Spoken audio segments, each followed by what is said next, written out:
so much for coming on. It's really a pleasure to have you. You know, just your personality alone, you're like, yes, we already feel easy. We already feel easy. So thank you. It sounds like you're doing, you know, it's amazing to read your bio and hear about the wonderful things that you're doing just in life in general, where it's not just about focusing on growth, focusing on what I need to do for my business, but just enjoying life. And I think that's just really, really amazing. Well, thank you. And thank you so much for having me. It's a pleasure. So we're going to jump right in. So we're helping our entrepreneurs to really drive for success. And so I want to hear from you. How do you define success? So I was thinking about this recently. And initially my first thing that I want to say, and this is absolutely true, is I define success as being able to put something out into the world that makes the world a better place and supports other people and the community around us. But I didn't think about myself in that really. So I also want to add that it means that I get to live the life that I wanted to live when I started out as an entrepreneur, and have the freedom that I wanted to attain by being an entrepreneur. Awesome. And I hope that other entrepreneurs, you know, when you listen to each of our experts answer this question, you realize that it's different for everybody. And the message behind that is that you get to define your success. You know, for some persons, it's being able to get some rest, being able to walk my dog, being able to impact, being able to give back. And as Sarah is sharing, being able to put something in the world that helps it to make a better place, and also to achieve that life that she desired when she started out on her journeys. I'm saying journeys because she's doing a lot. So you know, really define what that success is for you, because that is where your energy will go, and that is how you're going to be pushing through to achieving your goals. So just wanted to put that out there. Thank you so much, Sarah. So we're going to be talking more about how can we get that success with ease and it not feeling pressuring. So when persons hear about skyrocketing your business, as I said before, it can seem hard. How do you see this being a seamless process or an easy process for entrepreneurs? So one of the biggest mistakes I see people make when they are entrepreneurs is they love this thing that they do. They love this thing they want to put out into the world that they have now turned into a business, but then they kind of forget to focus on the business part of it. And then that business part steamrolls you and just squishes you flat on the pavement. So the easiest way to build your business is to start with that and still keep all that passion. Don't forget about the business side. And then start building a community of entrepreneurs who you can then resource share with, you can ask questions of, you can provide insight to. They can mentor you in some things, you can mentor them in other things, because we all have different skills. Some people are great at marketing, some people are great at sales, some people are great at balancing the books and accountability. And all of those things together, it really makes you stronger. So the saying, it takes a village to raise a family, it kind of takes a village to raise a business. And so building out that community through through networking and you know, just putting yourself out there helps you just exponentially. It also then can build out your referral network and affiliates and help spread the word about your business and all those things. Awesome. And you know, you mentioned networking, and that leads us right into our next question, but I just want to add something to that. You know, when you talk about community, sometimes because persons feel so concerned about protecting this business that they have started, they sometimes lock persons out, you know, and they want to do it on their own and they want to own everything. But, you know, as you shared, there are other persons who can serve your clients. You know, they may need marketing, they need accounting. And so I'm working with a client now, and it's interesting that we never even started out to do this, but she just needs to organize her life. So she was missing all her deadlines. She's being late for all her meetings. And I go, you know what? Let's hold off on the business side a little bit. Let's fix your life. you know, and she's like, oh my God, I needed this. I have so many people who come to my house and they're like, my house is tidy. So sometimes you never know, you might be helping somebody to grow their business. There's somebody else who's helping them to fix their life so they can now focus and grow their business. So, building that community is really, really key. And I completely agree with it that, you bring persons in, bring a mentor and focus on that business side. And if you focus on it and give it the attention, then it doesn't become so heavy. So just wanted to share that. And Sarah, you touched on networking, and that like flows right into our next question. Not many people are comfortable with networking. Explain how authentic connections can help us to grow our business. It's funny, the term networking can bring up anxiety in everybody. It doesn't matter whether or not you like the idea of building a community, but when you say the word networking, it is like nails on a chalkboard. It's like the opposite of what you want to do. But it actually can be really fun.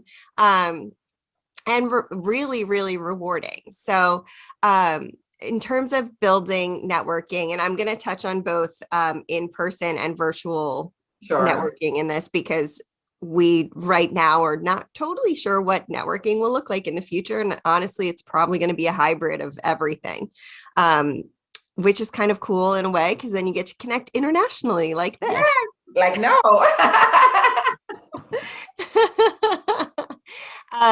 So building authentic connections, when you think of networking, I'm guessing you think of events where you have to walk in and either everyone's in tight circles and you can't get into the circle, or everyone just wants to hand you their business card and then move along, or you get stuck with someone who has nothing to do with your business. There's no way that it's a good fit in any possible scenario.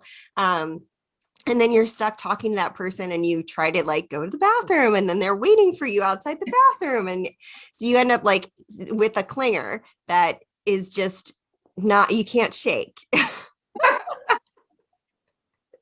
Am I right? Is that what you think of? Yeah, that's exactly how it feels. And so you feel you want to just hide in a corner and just don't talk to anybody. So my personal favorite, as an extrovert, my personal favorite way of networking in person is I like to go in and I like to find an introvert who's around the wall somewhere. And then I like to take them. Yeah, right. To me. I introduce myself and then I like to take them around with me and then I introduce them. And I know that it sounds kind of like, why would you do that? But it fulfills this part of the extrovert and it gives me energy in a way. But I also know how much it means to that introvert. And it makes it a lot more fun because it's easier to break into circles if they're, closed off. You're not one person trying to break into the circle, and it disarms people when they realize you don't actually know this person that you're bringing around and introducing. You're just being kind and generous. And so even if people are in like their tight friend circle or it's a little bit cliquey or whatever the case may be, then it makes it so much easier for people to want to let you in and engage with you. I'm telling you, you're speaking to me. Whenever I think about networking events, I'm like, oh my God, I'm going to have to talk to people that I don't know and start up a conversation. And then when I actually do it, I'm like, okay, this is awkward. We have nothing else to talk about. Can I just disappear? Yeah. Okay. This is a point where you give them your business card. This is a point where you leave. Oh, do you want something to drink? Like it is awkward. So I love that strategy that you have. And I'm hoping all the extroverts are hearing. Yes, Because yes. I'm guaranteed the introverts are going to be in the corner or just with a friend that they know and they're not going to be walking around. Yes, yes. And as an introvert, I would recommend not taking another introverted friend with you because then it's too easy to just not network and then you miss the whole opportunity. Awesome. So how about online? So online, and some of this goes for both, but online, what you want to do is you want to show up with your camera on. which I know people don't necessarily love. You do actually have the ability to hide your own picture in Zoom. I think it's a slippery slope because I'd be the person who's like, I swear I've got broccoli in my teeth and like picking my teeth or something.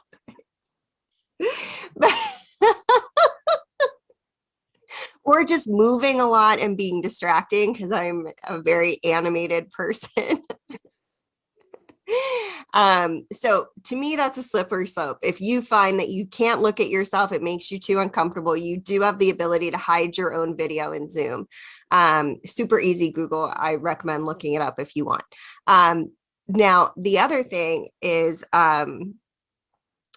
shoot, I just lost my train of thought because I was going into I don't remember how to hide my video in Zoom. Online networking. Thank you. So then the other thing you want to do is pay attention to what other people are sharing and saying. So if it's a Q&A session, then listen to the people who are asking questions. And if they have similar questions to you, or they have questions that you can help answer, take note of that and take note of who those people are, because those are people you're going to want to connect with later. You want to find your like-minded people, the people who are doing something similar to you, or who think in a similar way, because you're probably going to be able to find your work from home bestie or your entrepreneur bestie. Yeah. By doing that. The people who are asking questions that you might be able to help with, that means they probably have a skill set outside of what yours is. So you can do a skill set share and a resource share and help one another by collaborating. Or, you can even do like a list swap where you host a webinar together. There are lots of outcomes that can come from that, but those are the things to start with. Then the next thing you want to do is have a document ready where you have the links to your business page, whatever your preferred social media place is, potentially your email, and maybe like a one-liner of what you do. So that you can and your freebie, if you have a freebie. Yeah. So you can just copy paste that into the chat box if it's requested. So at every District Bliss event, we ask people to put in their business name, their essentially tagline. We call it the primary benefit of their business, their Instagram handle, and their website. And then we collect all of that from the chat box and send it out later so that people can then connect. And that way, if you noted like, okay, Michelle said something really intriguing, I want to connect with her, but I didn't get her contact info, then you have it. And we don't ask for email because that's a little bit too, you don't want to have everybody adding you to your email list. But that is a way that people then can connect in an open way, in an open, kind way, and continue to network. So always have that ready to drop in. And the other really important thing is that this isn't just for networking events. This is for anything you do online, because any event that you're, even this summit right now, this is a potential place for you to connect with other people. So have your video on, be engaged, pay attention to what other people are saying and doing, and then ask people when you do follow up with them about themselves. Offer help if you have the answers to those questions they had, or tell them, what really impacted them. I also always reach out to summit hosts and speakers, and I say, I really enjoyed your presentation. I took this away, and I'm really looking forward to, this or that. And that way, it's so, first of all, it's really lovely to receive those emails or messages. So I'm going to be top of mind for those people then, because they're going to really appreciate what I said and what I did, because I, gave them feedback that was positive. And then also, that's you then are networking, and you're networking with someone that is an expert in whatever your field is, because that's why you showed up to a summit. This is some juicy stuff, Sharon, and entrepreneurs, I hope you get it. Have a document ready that you can easily send someone the minute they come and they say, you know what, you asked a question and I'm really having a challenge with that. you can share with them so they can even contact you further. So I love that. So you're hearing about being prepared. And this is where the ease comes from, because if you are prepared, it doesn't feel like work and it doesn't feel heavy. It doesn't feel as though, oh my God, this is something I have to do. Oh my God, I have to talk to this person. But because you're already prepared to talk to the person, then it just becomes a lot easier. And I love that, District Bliss is pulling together entrepreneurs and getting persons to really just be talking to each other. As we said earlier, there are many needs that an entrepreneur has. And it's rare that you find one person who can serve that need. Even as a large organization, there are companies that are consulted to come in and do stuff, because even though you're focused on one thing, you're an entrepreneur, your clients may need other services that you can provide. So it's really, really important that you think about that. And there was something else that you shared when we were talking about online events. And even, I'm just going to plug this in, even on social media. I got a tip the other day where the person just said, okay, just find 10 business owners that you admire and that you love how they're doing stuff, and go on their pages every day and just network with them, network with their clients, comment on posts that they make. And that is easy. You're not showing your face or anything. You're just taking half an hour of your social media time to just go on their page and like their stuff and comment on it. And you just Yeah. do that for 10 days. I mean, for 10 persons. And I mean, I'm just using 10, but you can find a number that you're comfortable with. And that is how you're getting in the space and sharing what it is that you have to offer. So it's so easy that each question is just flowing into the next without us even planning it. We source the energy of ease into this interview, Sarah. So we when you're doing your work, persons leave the event, they then say to somebody else, oh my God, that was awesome. I have somebody who called me from the event. This is just great, right? So we're talking now about word of mouth, having a tongue twister. And it is said that is one of the best ways to grow your business. How can entrepreneurs leverage this? And you may have shared some of the tips before, but is there anything else that entrepreneurs can think of in leveraging word of mouth to grow their business? Well, one of the really awesome things about word of mouth is that you don't have to do any of the sales. Yes. At the upfront sales, it's like somebody already broke down one of the barriers to entry. So that makes it so much easier. It's essentially removing a barrier by, having this group of people who love what you do, love you, and want to support you. So having that community, right, is going to build that word of mouth. But the one thing that you have to remember as you build word of mouth is that you also should be doing that for those other people. Don't forget about giving generously as well. Not everybody deserves your energy, but the people that do really do. So always give back what you get in spades. Now, building out word of mouth means that you can potentially turn those people that are giving you these referrals into affiliates. So let's say that at that point, not only are they going to be delivering you referrals, but you're giving them back an affiliate cut of, let's say, your online academy, if that's what you have, or your membership program, or your summit or products or whatever the case may be.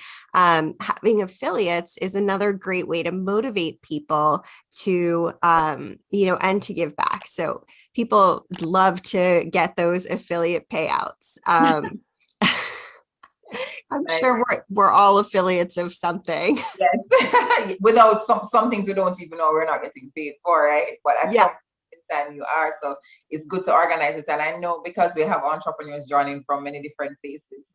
And I think we've been using the word affiliates a lot. Could you explain what that is? And when you say affiliate payout, what does that mean? So affiliate payout is if you give someone a referral, and then as an affiliate, if you give someone a referral and then the person that you referred purchases, then you get a percentage of that income. So like usually it's 30, 40, or 50%. of is going to be the standard affiliate fee that you get paid. So let's say it's $100, you're getting 30, 40, or $50 from that sale, which is pretty good if you're, let's say, referring multiple people, especially if it's thousands of dollars. Yeah. You're getting a pretty good chunk of change for that, which is just a nice little benefit of it's a nice way to say thank you for sending something out to someone's list or sharing on social media, or whatever the case may be, writing a blog post, all that kind of stuff. Awesome. Awesome. So guys, there's another way for you to grow with ease. That can just be your vacation money you put aside. I'm supporting I'm supporting Sarah. I am promoting an event that she's having. It's a way for you to grow and to spread the word in the world. Because the thing is, as Sarah shared when she started about what success is, meaning being able to give back, that's something that you want to do. There is somebody in the world that's waiting on something that you don't have. And if you know somebody who have it and you share it, then that just makes it even better. So word of mouth breaks down one of the barriers. And so many persons, because when you think of a sales conversation, even that word alone, sometimes we're thinking, oh my, I'm going to have to get them on board to my thing. And you start feeling a little uneasy about it. But if you tuned into yesterday's interview, we spoke about how it is that you can tap into the person's vision and then you start finding solutions for them. So now when you have somebody giving a word of mouth, giving some promotion on your behalf, as Sarah just shared, you have broken down that already because they're championing you. They're saying, yes, Sarah helped me. She was great. She's just awesome. Just go to her and tell her what you need. No, you can't just flow into, okay, how may I serve you? So word of mouth is great, guys. So, and just remember, if you want word of mouth, it means that you have to satisfy each of your clients in excellence. Ensure that they leave feeling pleased. It may not work out the way you want to, but ensure that you leave a good track record with each person. Yes, because they are the transformation you're promising your client. Yes, I love that. I love that. Think of each of your clients as a transformation you're promising to your other clients. So that way, you get to focus on being intentional about their transformation. So that's great. So Sarah, when entrepreneurs think about growing their business, the first thing a lot of us jump to is money. Is this where the focus should be?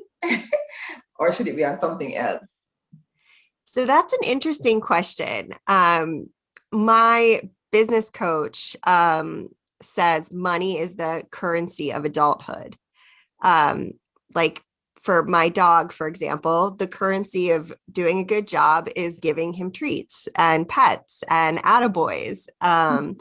And for kids, it's doing fun activities, toys, and those things. So money is what we associate with doing a good job. So if you're not striving to make money, then you're kind of spinning your wheels and you're not going to make that same level of impact, especially if we're looking at giving back or supporting others. Like I want so badly to pay my team the absolute most because they are the best. And I want to be able to also give myself days off, and do things like enjoy nice wine or have a nice charcuterie board, or go visit an island like Jamaica. Yes. Or, I actually photographed a wedding in Jamaica a couple years ago, which is so crazy. It's been so long now. But anyway, neither here nor there. But I want to be able to go out and travel and do those things. And I want to also be able to give back to organizations. And we're big advocates for French Bulldog Village because they take every French Bulldog that's sick regardless of how much it's going to cost to rehabilitate them.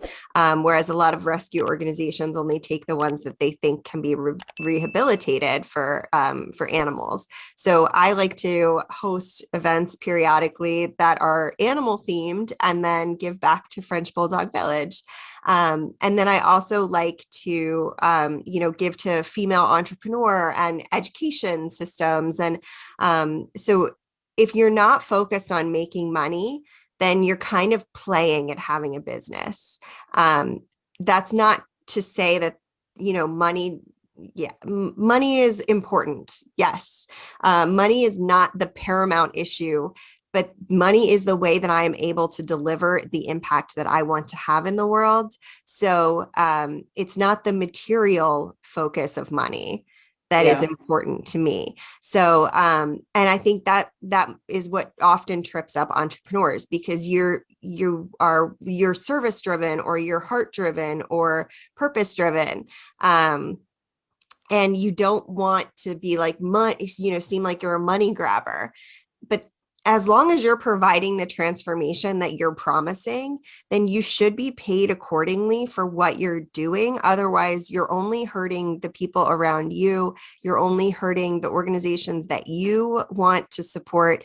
And you're only hurting yourself, because at the end of the day, you've got to take care of yourself, or that business cannot exist. Thank you for that, Sarah.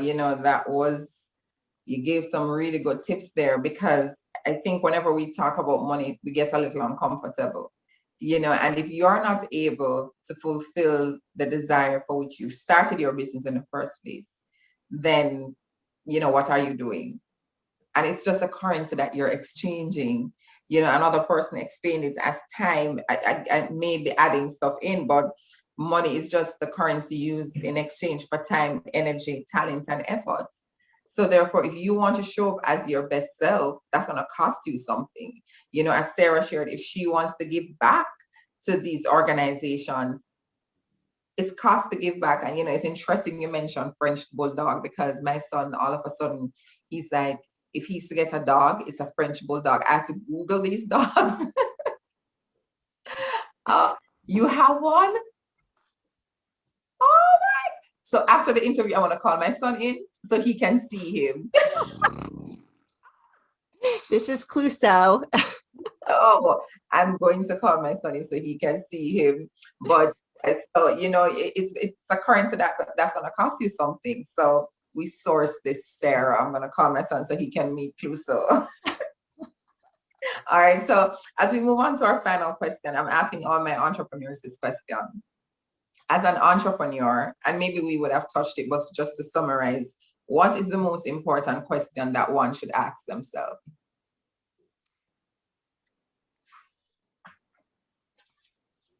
Why are you doing this? What impact do you want to have? And what do you need in order to make that impact happen? Love it. Why? What impact, what do you need, and what impact do you desire to have? Thank you so much, Sarah. This has been an awesome girl chat.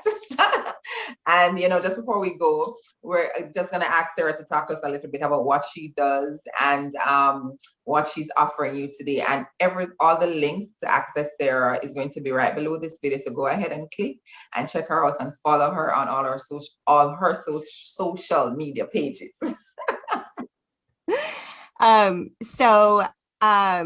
We host a ton of events for District Bliss that are super approachable, super fun. So if you like this vibe, then I highly encourage you to check out District Bliss, because it's a good time.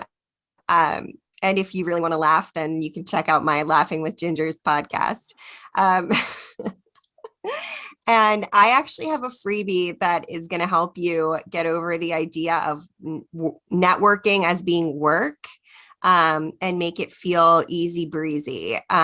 So it walks you through building authentic connections, both online and in person. There are pro tips in there that are, like save the chat if you're not going to receive the chat after an event. Like, we send it out, but not everybody does. So you can there are a lot of just pro tips, like having the document with your links in there and how to even format it so it's clickable in Zoom. It just makes it so much easier. And you go into networking feeling prepared and like it's not this huge weight on your chest as you're like logging in and thinking like, in the real world, we used to be like, well, there's traffic or, oh, there's weather, maybe it'll get canceled. And you kind of were like crossing your fingers. You wouldn't have to actually go. Well, you don't have that anymore now that it's online. The only thing you can have is the internet going down. So, so this is kind of your guide to you can use it for in person too, but getting over that idea of hoping the event is going to be canceled because if you go into it ready and prepared and in a certain mindset, it will be so much easier. And then you will have those referrals, you will have that word of mouth, and you'll have the resource share, which is just, and you'll have people that really want to see you succeed. And that is just so important. So that's the freebie I've got for you. Thank you so much, Sarah. And guys, go ahead. It's free, so you have no excuses. And check Sarah out. And I'm sure you want some laugh. She has a very infectious smile and laugh when she closes her eyes and stuff. So go ahead and check her out. You want a little down day, just chill, get a glass of your favorite drink, and just listen to her podcast. So thank you so much for being here with us, Sarah. And thank you to all our entrepreneurs who tuned in. I hope that you got something that will be a blessing to your business as you desire to pursue your purpose and achieve success how you define it. Thank you, Sarah. Thank you. Have a great day.